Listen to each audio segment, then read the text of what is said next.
అంటే ఇప్పటికే మీరు కర్ణాటక ఓ టీం పంపించారు, తెలంగాణకు ఒక టీం పంపించారు, కొంత రిపోర్ట్స్ అయితే సేకరించిన పరిస్థితి ఎలా అంటే ఎలా వర్కౌట్ అవుతుందా, లేకపోతే ఏరియస్గా ముందుకు వెళ్ళాలనుకుంటారు, లోకల్గానే వెళ్ళాలనుకుంటారా, లేదు అవుట్ ఆఫ్ స్టేషన్స్ కూడా ఒకటైతే నిజమండి, అన్ని స్కీముల్లో డబ్బులు రావు. ప్రజల్లో వాళ్ళ ముఖాల సంతోషం చూడాలంటే కొన్ని గవర్నమెంట్కి బర్డెన్ అయినా భరించాలి.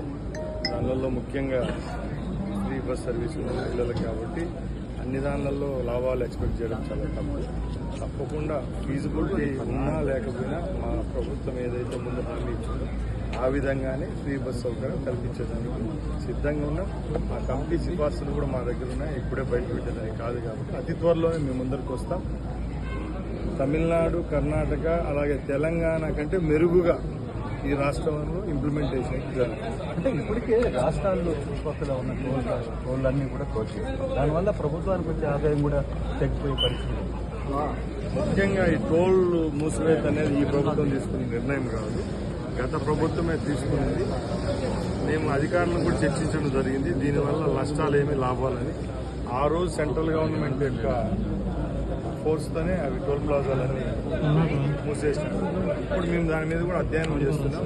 రాష్ట్రానికి సేఫ్టీ ఒకటైతే లాభం కూడా ఇంకోటి కాబట్టి వేలబడి మనకు లాభం వచ్చే విధంగా ఉన్నా రేపు రాష్ట్రానికి సంబంధించిన సేఫ్టీ విషయం మెజర్స్ విషయంలో కూడా ఇవన్నీ బేరీజ్ వేసుకొని తెరవల్ల లేకపోతే ఇలాగే కంటిన్యూ చేయాలనేది.